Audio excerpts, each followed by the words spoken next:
İzmir'imizi fetheden bu değerli Allah dostumuz Seyyid Mükerremettin Emir Sultan Hazretleri'nin kabri bir süredir kapalı. Vakıflar Bölge Müdürü Kenan Bey'e teşekkür ediyoruz. Burayla çok güzel ilgileniyor.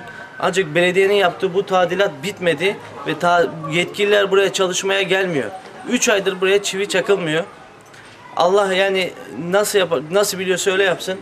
Yani insanlar buraya geliyor, kapıdan geri dönüyor. Bu değerli zatın İzmir gibi bir yerde ilk Türk İslam varlığı olan bu değerli türbenin şu halde olmasının sebebini lütfen bize açıklasınlar. Bu ne kadar zamandır kapalı? Burası 4 aydır tadilat oluyor. Ama 2 aydır zaten yetkililer 2,5 aydır gelmiyor buraya. Kapanma tarihi 7. ay diye. Yani dediler ki projede bir sorun var.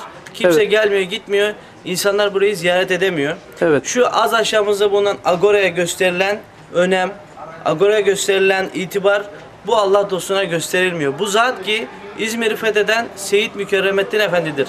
İzmir'in fatihidir bu zat. Bu zat-ı muhteremi burada unuttular. Burası yok olmaya bırakıldı. Burası terk edildi. Evet. Belediye mi yapıyor bu restorasyonu? Belediye yetkililerini göreve çağırıyoruz. Lütfen hibarı hiç ellemeyeceklerdi. Bu programa hiç başlamayacaklardı. Ya da gelecekler şimdi burayı tamamlayacaklar.